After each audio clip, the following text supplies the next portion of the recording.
What's up, guys? Welcome back to the Last Word Music Podcast. I know it's been a while, but we're back at it reviewing new music, coming at you guys with a review of Kid Cudi's new project, Man on the Moon 3. Your boy Scott Caberts here with Dimitri. What's up, guys? And let's get right into it, right? So, Yeah. Man on the Moon 3, The Chosen, is the 7th studio album by Kid Cudi. And what'd you think, Dean? You know, coming into the album, I'd never been a huge fan of Kid Cudi, mainly just because I'd never really gotten around to listening to his older stuff, not necessarily out of dislike of his older projects. And, you know, I've always heard talks of, like, you know, his influence, stuff like that. And I was pretty excited coming into the album. Started off, the type of production in terms of, you know, feel, it's very spacey, very atmospheric, which is it's about what I expected from Kid Cudi, just, you know, knowing his repertoire. But what surprised me was the first half of the album is very, very trap influenced, which I'd never seen Cudi really go. I'd never really heard Cudi over something like that, aside from the Scots, which is what he did with Travis. And even then, Travis has a very, like, specific style. So, you know, hearing a lot of songs with some pretty high, like, beats per minute and stuff like that, with very typical trap production, was a little surprising, low key, a little bit disappointing. To be honest, there are a couple, you know, I think there are a couple good tracks in the first half, but I also think that the second half doesn't really lift it up enough for me to call it one of the better albums of the year. What about you? Yeah, I pretty much agree, Dean. To be honest with you, kind of like you said, I've never been the biggest fan of Kid Cudi. I listened to Man on the Moon. I never really got around to listening to Man on the Moon 2. And I liked it. You know, it wasn't like a classic album for me, like all-time great. I can see the influence that he's had on a lot of more modern artists in the game today. But I think this album, especially in the first half on songs like She Knows This, you can really hear kind of a Travis Scott influence on It sounds Kid Cudi. ripped off And Rodeo, I know people are saying, straight like, up. hey, you're getting this wrong. Kid Cudi influenced Travis Scott, which he did. He did. But on this specific project, you know, he went to Travis Scott. He was like, hey, Travis Scott said, I want you to incorporate some more, you know, like rapping stuff. And you can really hear that in a song like She Knows This. It sounds kind of like a Travis Scott rapping song. It's got some ad-libs that sound just like the ad-libs, the effects on his voice at certain times sound like it's ripped off of Days Before Rodeo, Exactly. honestly. I didn't particularly care for it. Yeah. I know that in a grander scheme, he influenced Travis Scott, but on this record, it does seem like he's kind of biting Travis' style a little bit on a couple songs. But for the most part, there are a lot of songs that still have Cudi's kind of, you know, spacey, dreamy aesthetic to them.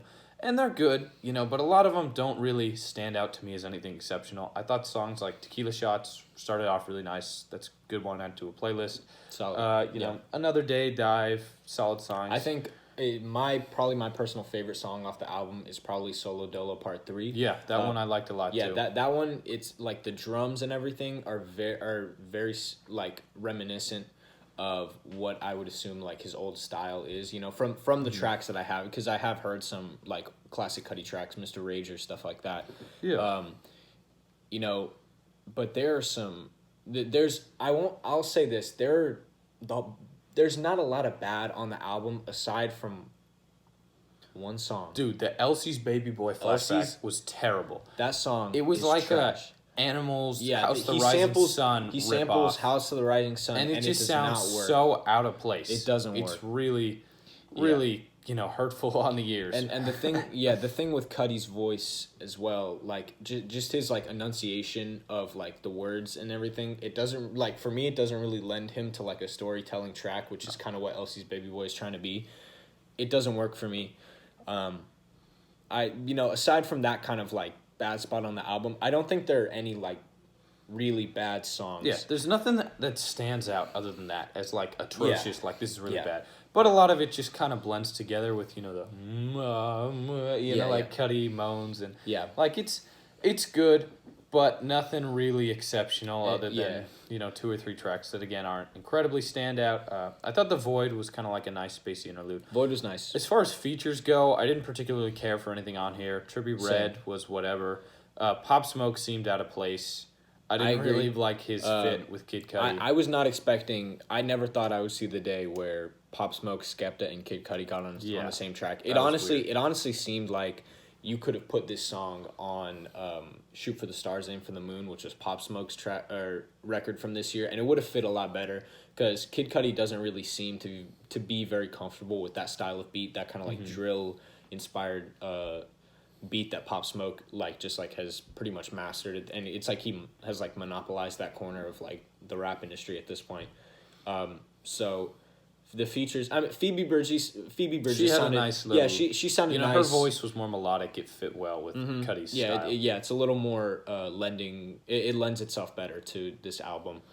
I think overall, Trippie Redd was the effects on his voice made him not sound like Trippie Redd, which I never thought I would see. But yeah, I mean, I think overall, I think for me, my favorite like Kid Cudi project was Kids See Ghosts. Right, when he's on a concise, it's only like 7 tracks, 20 minutes. You know, you don't have a lot of this kind of spacey ambling. It's more focused to the point. Yeah. And, you know, you can really get his kind of cool aesthetic, you know, with this dreamy, you know, voice of his. But it's over, but with you know, more, distinct, succinct production. Yeah, we were listening to a few tracks off of it after we listened to Man on the Moon 3, and I was telling Scott and just kind of thinking to myself, I was like, Kid Cudi sounds totally like different on this album than he does on Man on the Moon 3.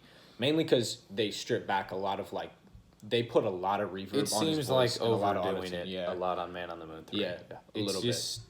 It drags on a lot. It's 18 songs, and it's only like an hour, the record overall. It's not too bad. But it does kind of feel like you're fighting through a lot of the same sounds over and over on a lot of these tracks. And just, you know, to keep it real, neither of us are like the biggest Kid Cudi fan. So if you are like an already established Kid Cudi fan, I'm sure there's plenty to like on this album. I mean, if you love Kid Cudi, you'll probably love this because, you know, it's kind of a lot of the stuff that he's been doing in a sense. But it's not necessarily like groundbreaking, anything exceptional. He doesn't move forward his sound or move forward the melodic rap sound. Yeah. Or not melodic rap. He kind of tries to dabble in trap a little bit, and I don't think it worked out too well. Yeah.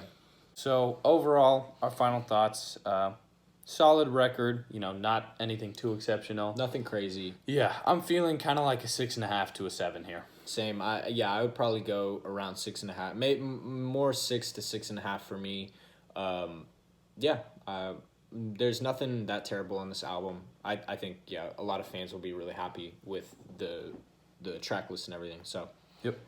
All right. Well, thanks for watching, guys. We're gonna start trying to put out more content for you. School's been crazy. School's been crazy, guys. We're kind of getting to a point where pretty soon we'll be done with college applications and schools and everything. So, just stay tuned. As always, guys, thanks for watching. I'm your host, Scott Gewertz, here with Dimitri Taranjo, and this has been The Last Word.